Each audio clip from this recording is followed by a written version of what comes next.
உங்கள் சத்யாவில் குளு குளு ஏசி ஆஃபர். 6 வழிச்சாலையாகிறது ஜிஎஸ்டி சாலை. போக்குவரத்து நெரிசலை குறைக்க அதிரடி திட்டம்.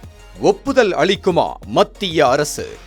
செங்கல்பட்டு திண்டிவனம் இடையேயான 68 கிலோமீட்டர் நீளமுள்ள ஜிஎஸ்டி சாலையை 6 வழிச்சாலையாக விரிவுபடுத்துவதற்கான விரிவான திட்ட அறிக்கையை தேசிய நெடுஞ்சாலை ஆணையம் மத்திய சாலை போக்குவரத்து அமைச்சகத்திடம் சமர்ப்பித்திருக்கிறது.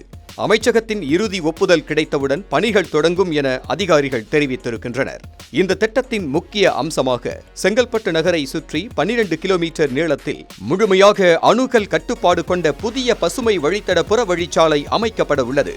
பச்சையம்மன் கோயில் அருகே தொடங்கும் இந்த சாலை உத்திரமேரூர் சாலை சந்திப்பு அருகே பாக்கம் பகுதியில் மீண்டும் தேசிய நெடுஞ்சாலையுடன் இணையும். மேலும் பாலாறு ஆற்றின் குறுக்கே புதிய பாலம் ஒன்றும் கட்டப்பட உள்ளது.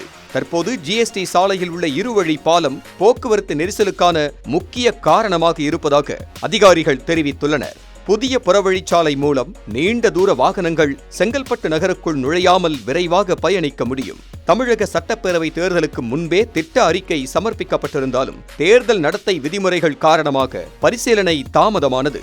தற்போது திட்டம் மீண்டும் வேகமெடுக்கும் என எதிர்பார்க்கப்படுகிறது. அதே நேரத்தில் சிங்கப்பெருமாள் கோயில் திருச்சி இடையே புதிய பசுமை விரைவு சாலை திட்டம் செயல்பாட்டுக்கு வந்த பிறகு நீண்ட தூர போக்குவரத்தின் பெரும் பகுதி அந்த வழித்தடத்திற்கு மாறும் என்பதால் திண்டிவனத்திற்கு அப்பால் ஜிஎஸ்டி சாலையை விரிவுபடுத்தும் திட்டம் தற்போது இல்லை என தேசிய நெடுஞ்சாலை ஆணையம் தெரிவித்துள்ளது.